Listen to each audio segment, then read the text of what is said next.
Okay, up next is how to draw hair, and this looks different for each person. You're really going to need to use a variety of your pencils. I like to start with an HB just to block in the shape, and your hair fits around your head and in front of your forehead. And you'll need to look and see how far down on your forehead does your hair fall, how close to your eyes does it come.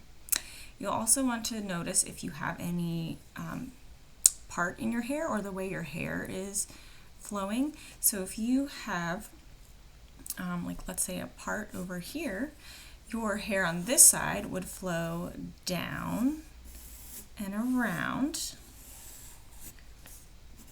and then it often sticks up and around and flows, and hair comes around this way.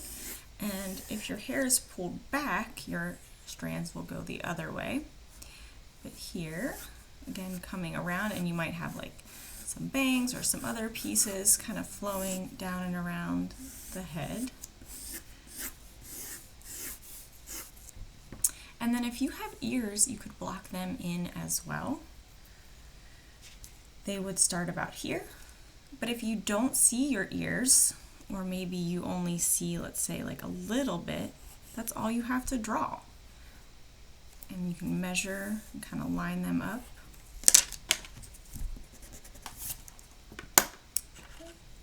And from here you can switch and use different tools to get the shading, or you can wait until the end.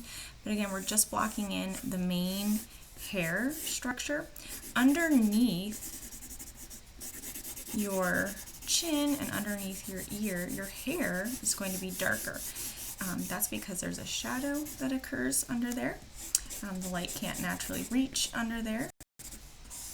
And again, your hair is flowing around, and you can look at it in different sections or different chunks. And you might have like some natural little flyaways, which is normal, or little strands. And if you add those and include those, it will make it look more realistic. And this is if you have more straight hair. I'm going to show you some options if you have some slightly curlier hair or shorter hair.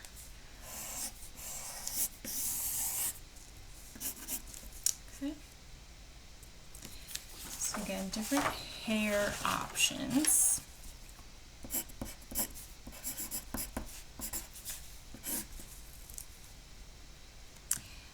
Let's say we have a head shape. Okay, and what if you have curlier hair? Well, you'd again block in where your hair meets the skin. And I would suggest, if you have shorter, curlier hair, to do little tiny spirals, almost like doing a little circle there. And you'd have some that would stray up and around.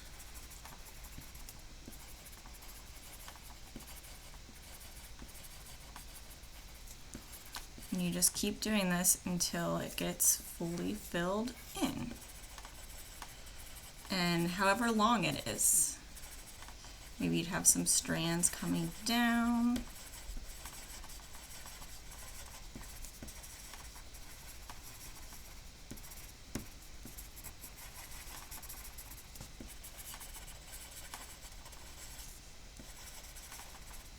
Okay, so something like that. And again, the face shape would fit in here.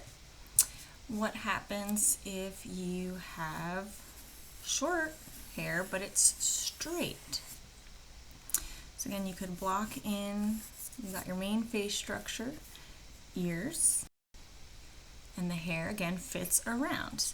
So some of you have like some shorter pieces, and you want to notice where the cowlick is, because your hair turns. And we all have a little bit of hair in front of our ear. And again, it fits around the head. You might even see a little bit behind the ear. You might not, depending on how short your hair is. So I'm just doing little tiny choppy marks, but filling it in. And again, you're going to have some pieces that maybe stick up more depending on how long your hair is.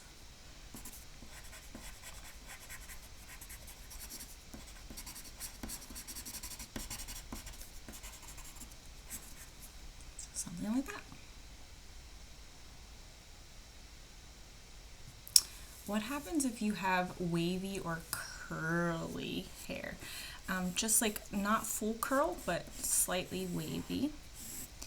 And you'll want to notice, okay, do I have any part in my hair? And then where does the hair curl or curve?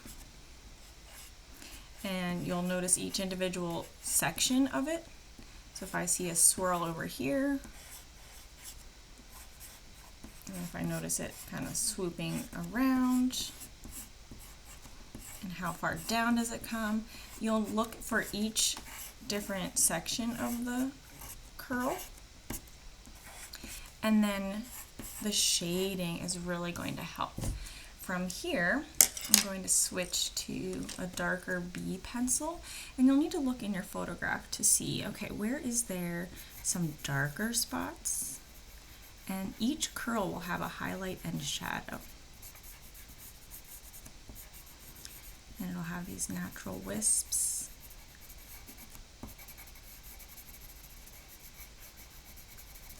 And there's more than one way to draw this. This is kind of how I like to begin.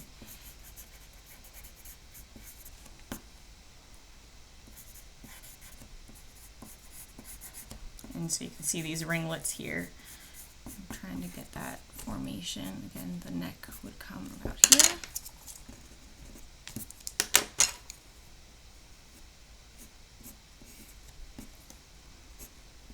And this would be dark around the head.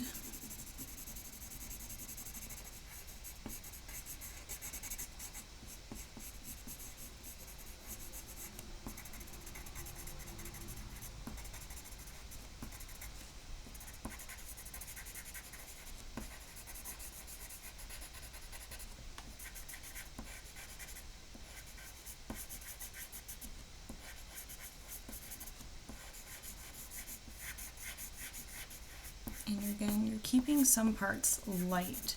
Don't shade in the entire hair structure. And then you can smooth it over with your blending stick a bit.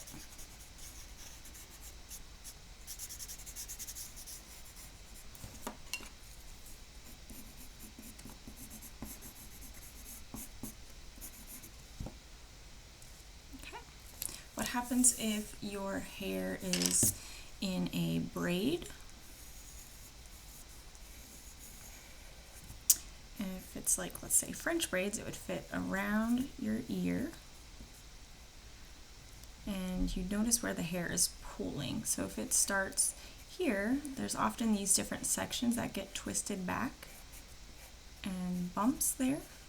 So you're going to look for those different sections of the hair, and then it's often sticking up farther. Almost like these loops that get put together. And then we'll add the shading in there. So from here, let's say the braid comes down and around your shoulder and kind of ends down here with the hair tie part. So we got the general shape here, but then each section kind of swoops at an angle.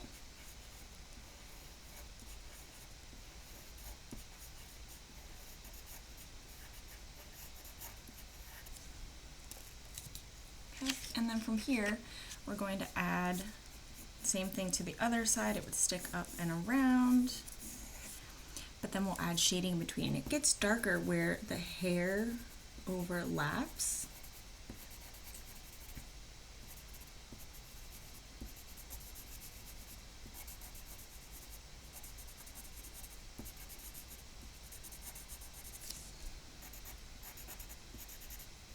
And sometimes they would connect a bit more.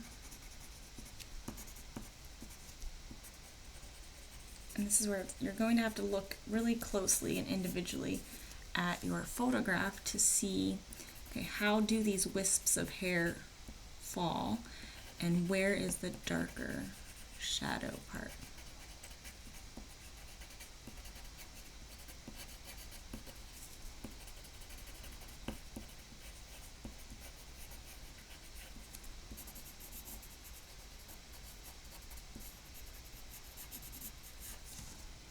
And then you can show, of course, like the wisps at the very end here.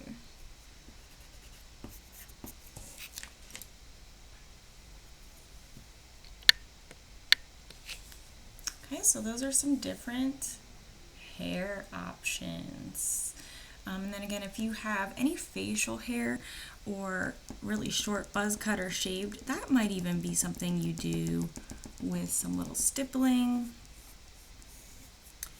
depending on your hairstyle or exactly how short it is. It might be super short. And that might even be something that you kind of can shade in as well. And then just do even tinier little strokes where it's barely noticeable.